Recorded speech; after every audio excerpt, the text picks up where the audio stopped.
بسم الله الرحمن الرحيم. ازيكم يا بنات؟ عاملين ايه؟ يا رب تكونوا بخير.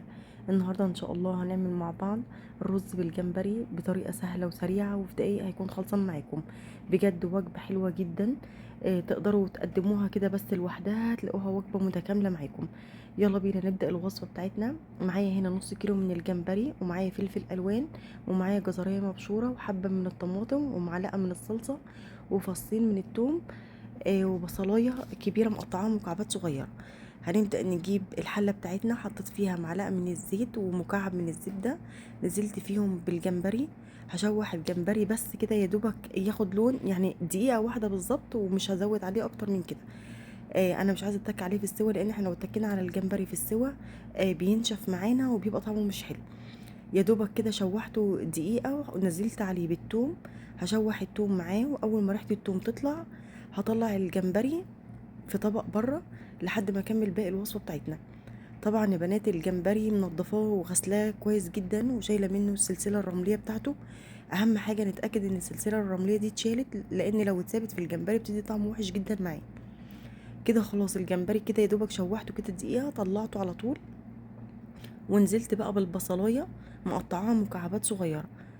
هسيبها بس تدبل كده بس شوية، وبعدين هنزل عليها بالجزرة. هشوح الجزر مع البصل والثوم كده، كل حاجة هنزل بيها اشوحها كده اهوت مع بعض، وبعدين انزل بباقي الخضار بتاعي. معايا كمان هنا فلفل الوان. انا حطيت اصفر واحمر، عايزين تحطوا اي حاجة بقى متوفرة موجودة عندكم، اخضر احمر اصفر اللي موجود حطوه. عايزين كمان لو عايزين تحطوا معاها فلفل حار بتبقى روعة. حطيت نزلت كمان بالطماطمية، انا بشراها، لو عايزين تقطعوها مكعبات صغيرة برضو براحتكم. بس لما بتكون مبشورة بتبقى حلوة، بتتسبك كده هوت مع المكونات بتاعتنا، بتبقى حلوة جدا معاها. وحطيت كمان معلقة كبيرة من معجون صلصة الطماطم. والبهارات بتاعتي حطيت ملح وفلفل اسود ونص معلقة من الكمون، ومعلقة كبيرة من بهارات الجمبري، او البهارات اللي هي بتاعت السمك اللي هو الروبيان. وكمان بقى معايا بعد كده ما شوحتهم كده مع بعض، معايا هنا دول كوبايتين من الرز المصري مغسول ومنقوع حوالي 10 دقايق او ربع ساعة كده، وبعدين صفيته. وهنزل بقى عليه بالخضار بتاعي، قلبته كده اهوت مع بعض لحد ما اخد اللون اللي انتوا شايفينه ده، وبعدين هنزل بالجمبري.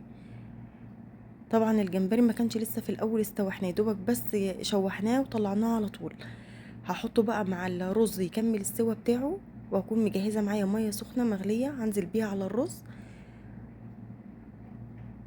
يا دوبك الميه هتغطي الرز كده بالطريقه اللي انتوا شايفينها دي. وكده خلاص هسيبه بقى اول ما يغلي معايا، ههدي عليه النار. خلاص غلي كده انا غطيته لحد ما بدأ يغلي.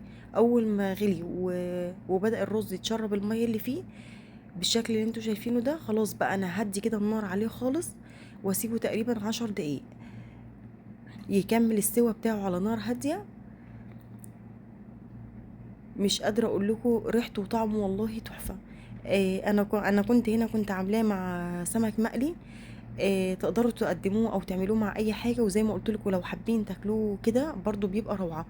احنا كنا عملنا قبل كده السمك المقلي على القناه قبل كده، لو حابين تشوفوا الطريقه ادخلوا على القناه وشوفوها.